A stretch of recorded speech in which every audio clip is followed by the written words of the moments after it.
Good afternoon, I'm Callie Crossley, and this is the Callie Crossley Show. The do-it-yourself revolution is taking over. From self-checkout aisles to scanners and phone apps, we're becoming both customer and clerk. In Boston, the supermarkets, pharmacies, and even our public libraries are displacing manual labor with machines. This hour, we're exploring the pros and cons of automating so much of what was once someone's job and also a human exchange. And we want to hear from you. Where do you come down on ATMs, pumping your own gas and scanning your own groceries? Do you like to roll solo, or do you hate these machines? Do you feel like every time you opt to do it yourself, that you're compromising someone's job? And joining me to talk through this is Dipyan Biswas, an associate professor of marketing at Bentley University, and Robert Forrant, a professor of history and labor studies at UMass Lowell. He's also the co-director of the Center for Family, Work, and Community. Welcome to you both. Thank you. Pleasure to be here. Now, Robert Forrant, you say there's a cost, a different kind of cost to embracing this trend. Explain, please. The cost is that we're going to be, over the short term, eliminating a lot of the jobs that particularly younger people. The cost is that we're going to be, over the short term, eliminating a lot of the jobs that particularly younger people would have been able to get as their first entry point into the labor market. When I was 14, I was in a hurry. I grew up in Beverly, Massachusetts, not too far from the studio. I ran to City Hall to get a work permit so I could get a job in Henry's Market, bagging groceries. That was my entryway into making some money, having some spending money, feeling like I was a contributing member of my family, putting some of my wages on the table. And I think that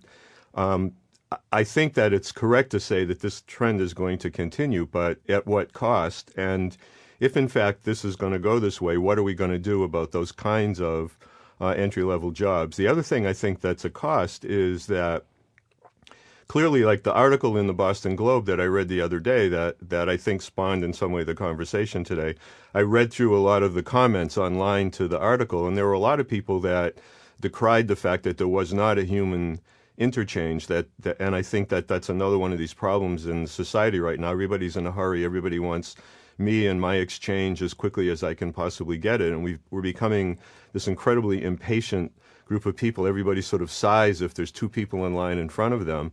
And that's a problem as well. And yet at the same time, even though I see all these things, and we've just gone through 10 years of the most anemic job creation since the Great Depression, I'll still use those services myself and think, why am I doing this? I'll online bank, right, which is part of this particular trend.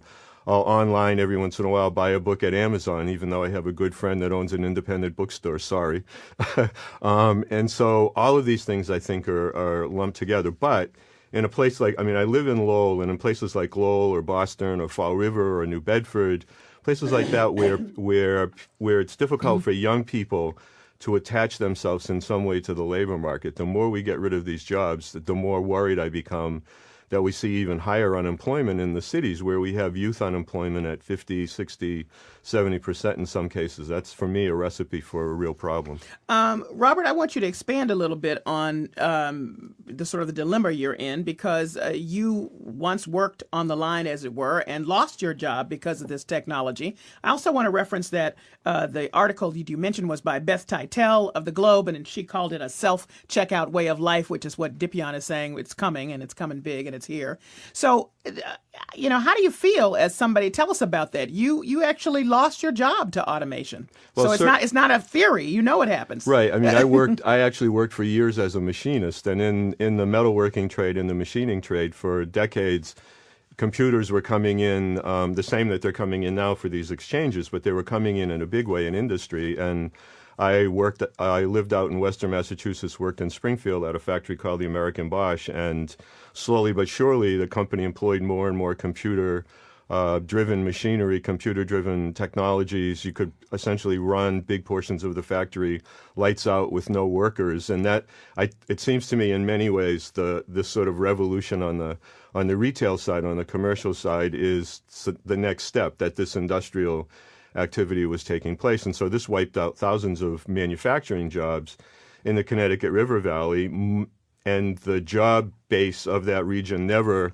has fully Recovered. been restored. And so that's why I also worry now.